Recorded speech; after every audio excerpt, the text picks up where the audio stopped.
might just do a two for Alex. I know he's sitting right next to you, but if you speak to the performance that Garrett gave tonight, and Garrett, just speak to kind of that confidence that your manager showed leaving you out there for as long as he did tonight. Well, every time he takes the mound, we feel like we have a really good chance to win. He competes his tail off. Thought that he was executing all of his pitches tonight to both sides of the plate. He was aggressive. You could see it in his eyes before the game that he wanted it bad.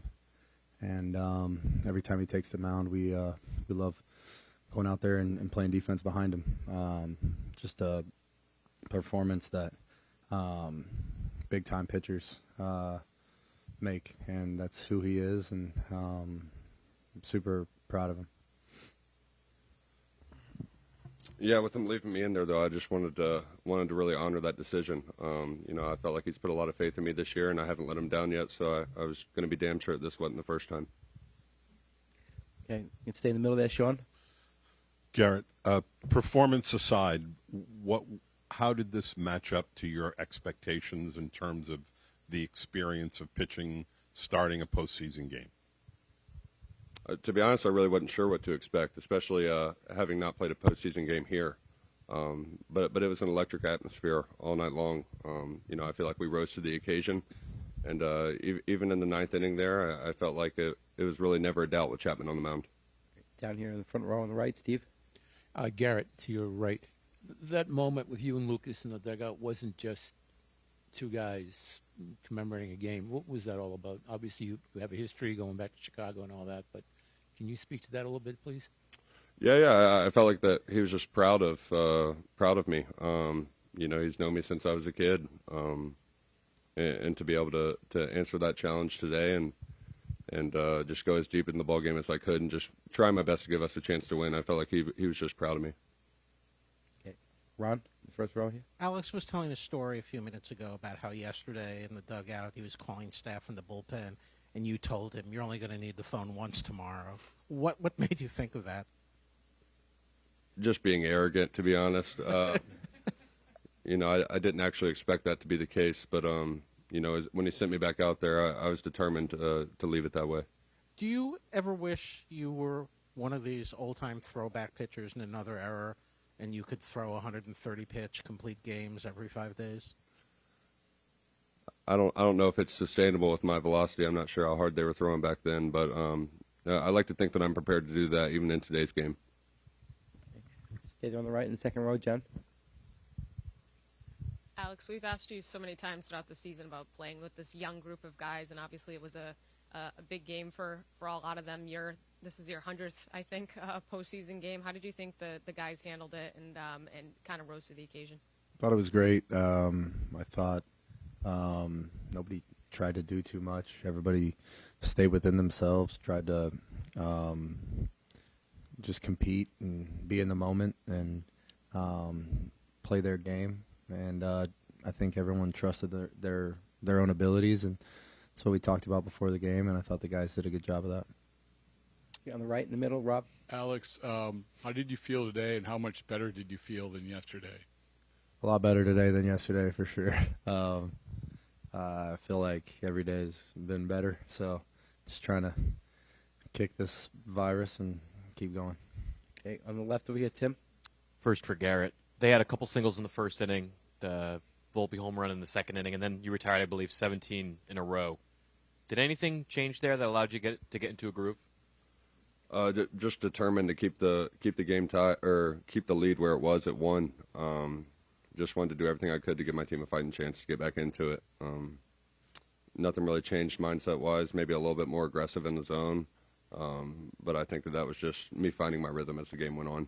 And then for both of you guys, the winner of Game 1 in these wild card series have won every time, all 12 times across the past few years. Why do you think that is, and how do you like your chances the next 24 to 48 hours? Well, I think it's next pitch mentality. I think you take it one game at a time, one pitch at a time, and when the clock strikes midnight tonight, it's on to the next day and worry about the next pitch and continues to stay focused on execution. In the back on the right, Duke. Garrett, can you take us through the mindset that After you give up the home run, this place is going wild. It's a huge start for you. You're the ace. You seem to just get so much better. And then that last pitch, 100 miles per hour. I don't know if you looked back and saw it. I did. Can you take us through that? You did, yeah. What was the mindset, though, after the home run and this place was going wild? Yeah. So what next pitch? The last thing that I want is, the 8 guys playing behind me to think that I'm going to give in to the moment. Like I said, it was just a lot of determination to keep the game where it was and let us have a chance to claw our way back into it. Hey, over here on the left, Ian. Gary, you said you felt good even with Chapman. Was that still the case with the bases loaded and nobody out there in the bottom of the ninth? Yeah, definitely. I mean, he's the best reliever in the American League, and I don't think that it's too big of a leap to say something like that. Especially with a huge insurance run there in the ninth. We get a double play, and they score 1, and then it's 1 out to go. I feel really good about that. Okay, Ron, first row. For Alex, you've been now with Garrett and before with Verlander, Cole. What does having a pitcher like that do to your mindset on the field? Well, it's huge. They're very similar. Very confident, aggressive, prepared, focused, determined, like he said tonight, and it brings a confidence to your team that is so important, especially in postseason baseball. And I've played with some of the best pitchers ever to do it, and Garrett's right up there. So it's awesome to take the field with him, and I feel like, I don't know how old he is, 25?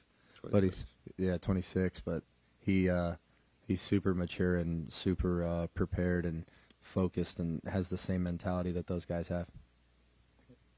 On the far right, Jorge. Alex, you guys have been an aggressive base running team all season, but with Aaron Judge in particular, knowing that he does have an injured arm, did you guys come into this series ready to challenge him whenever possible?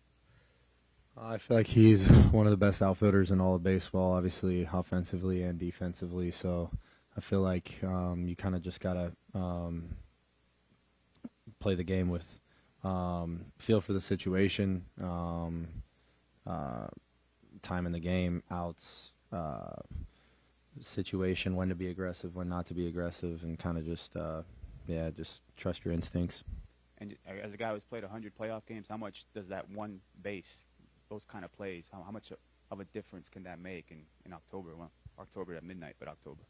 It can make a difference. One base here, one base there, and I thought the guys did a good job of being aggressive and smart.